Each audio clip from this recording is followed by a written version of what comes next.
there's anxiety going on in the group, says, free-to-play has no future, free-to-play gonna be very hard.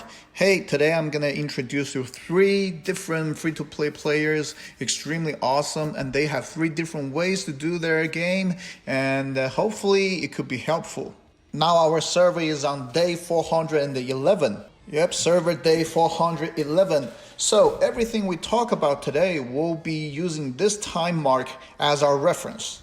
And why am I still playing this game? I guess because I really love Bleach as a intellectual property. It's pretty awesome to me. And other games like Brave Soul and 3D are making this original, beautiful looking game look ugly. Anyway, let's get back to the point. I personally is not a free-to-play on global server, but we do have a lot of really awesome free-to-play players. So I dig into their roster, sometimes I ask their questions, and now please allow me to introduce them to you as well. First guy is our Scroza. He's a very strong free-to-play and he's a very good PvP player. And the next one will be Vol1, ranking number 14 on power list, and he's a PVE oriented player. And the last one will be our Urahara-san. He's a little special, as you can see. He already has the Asura Warsaw, but he stopped spending his money right after he has this Warsaw, which is about approximately 2 weeks mark. So right after that, he has no difference from you. He became a pure free-to-play right after. So from now, we're gonna spend 3 different episodes to look into them separately and see what did they do.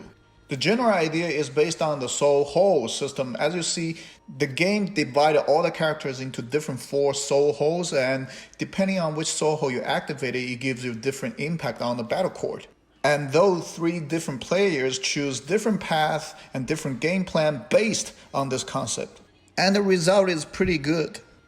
And today we'll be looking into this setup, which is purely PvE and event oriented. And it's pretty much a mainstream setup in the early servers. You can see his power is not that high, as because he converted all his resource into this core main lineups.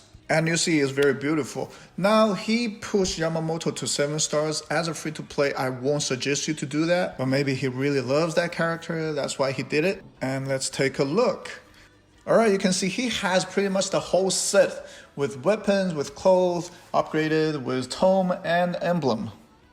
Now look into his Zangetsu, he doesn't have the weapon and he's put Orihime on the Zangetsu. Obviously he's using Zangetsu as a support character. 6 stars can last a little longer survivability wise. Also, he has no weapon, which is totally fine as a free-to-play. Then let's look at the Ichigo. Yeah, that's the best friend for free-to-play in early servers. He has the weapon because he obtained it through the discount shop at some point throughout the game. And next one, he has Armor Yuichi. It's an extremely good single target unit and it's very good for event and PvP. And going to his Kenpachi, you can see he doesn't have the weapon. He doesn't even need the weapon to use Kenpachi as a support character, support DPS.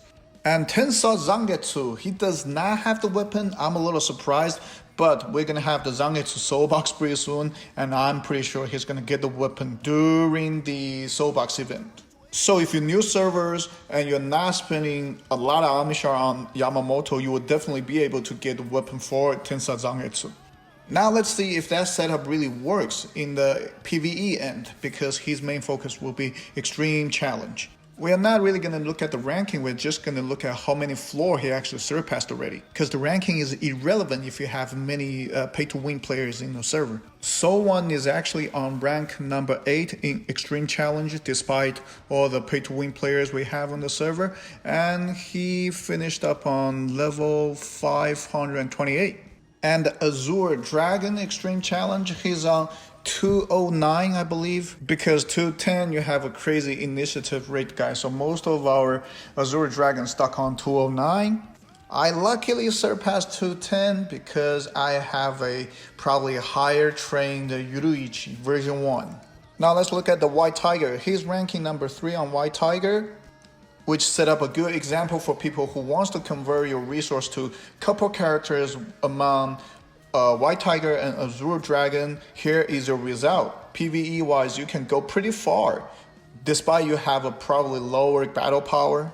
And yep, in arena, because he's not really investing the birdie and the, what is that, the turtle, black turtle, Soho. So he's a little behind in the arena.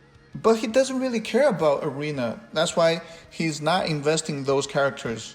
So if you are a player that wants to just focus on a couple of characters and just want to do PVE, do the extreme challenge, that's the fun of your game, here is your best example. Also in Kenpachi contest, it's pretty good. He's pretty good. So generally speaking, this type of player has a very decent game. He enjoyed his time as a free-to-play, he enjoyed his extreme challenge, he enjoyed character collecting, and now he's doing pretty good. And those concludes our first episode of Future of Free-to-Play. And in the next video, I'm going to introduce you our Mr. Urahara, see how he handles his spicy chicken Soho and the black turtle Soho. And I am Aizenplay. We don't do showmanship here. We just do practical shit. Until next time, you take care.